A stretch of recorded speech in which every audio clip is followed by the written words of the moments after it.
Last year, we had an in-depth look into what goes on behind the scenes of the race support team over the course of the Melbourne Grand Prix, and we ended it here at the driver-in-loop simulator. Well, today we have unrestricted access to that simulator and what goes on in the inner workings with me behind the wheel. So we're in the simulator control room. We've got Ivo, Richard and Illa. It's a small team of people needed for pre-event Monza works, what we're going to be working on today. So what have you got in store? So let's start with a video for you. We've got last year's quali lap. I'm gathering information on how Lewis is going to be driving this lap.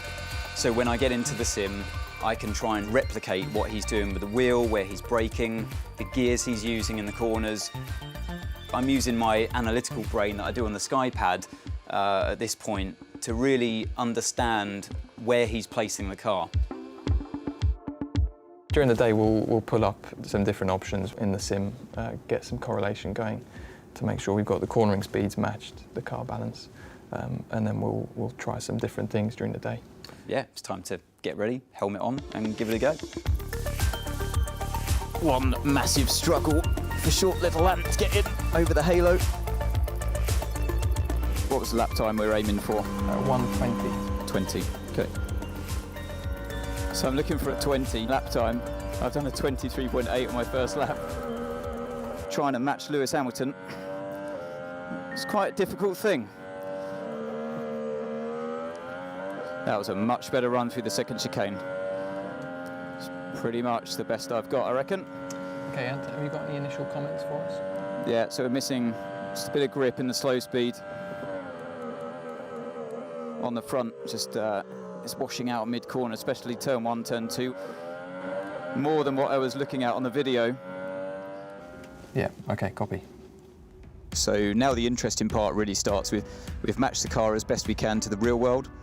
I'm feeling happy in the car, and now I'm going to have a whole series of blind tests thrown at me to see if we can make the car go any quicker.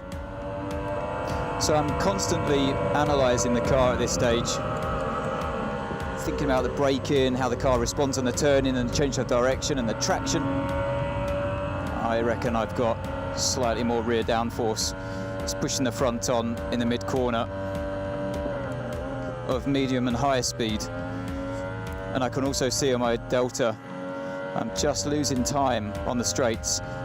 I've got more understeer mid-corner, I can't hang on to the front end. The rear's just too stable.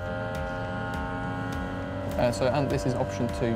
Okay. We'll compare this again once you've finished to the baseline. It's not something we've told Ant, but the first option, we were looking at a different downforce and drag level. He's very perceptive, so he can pick that out straight away from driving it. He's probably one of the best there is. He has a way of meticulously logging everything in his brain. I mean, he'll not drive the car for 5-6 weeks. He'll then get back in and we'll give him an option. Obviously, we don't tell him the option. He'll go, oh, this reminds me of the third option we did the Thursday second week in April. So the way that a race driver can log so many of these very small details, but for so long, and he'll go, oh, I know exactly what this one is because we did it a year ago. So yeah, he's very, very good at what he does. Yeah, let's jump out and we'll do a debrief.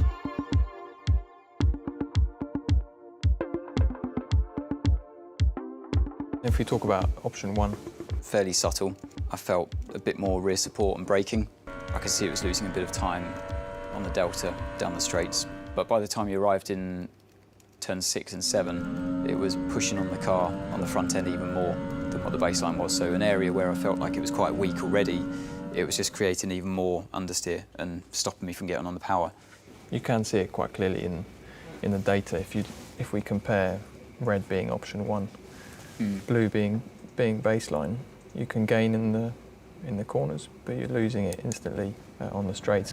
The option 2, yeah, I found it was better than the baseline. Similar levels of grip through the corners and braking zones. But by the time you arrived in the medium speed, you definitely had a bit more front end and could get into the corner better, and the front would stick mid-corner, allowing you to open up the throttle earlier. The rear wouldn't snap, and you still had the same grip as before on the rear, but you just had more front, and you just roll the speed through 6 and 7 and 11. They were the 3 main places that I was gaining lap time. Thank you very much. It was a good session. Gave us some good direction. I can come again then. Yeah.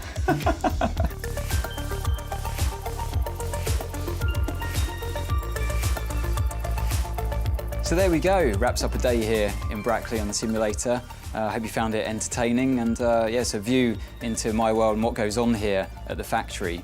Remember, this is correlating the car to last year, pre-event work for Monza, and when the car runs on the track in real life, they'll get more data from that, and they'll start that same process all over again. So let's see how that translates in real life when the car hits the circuit.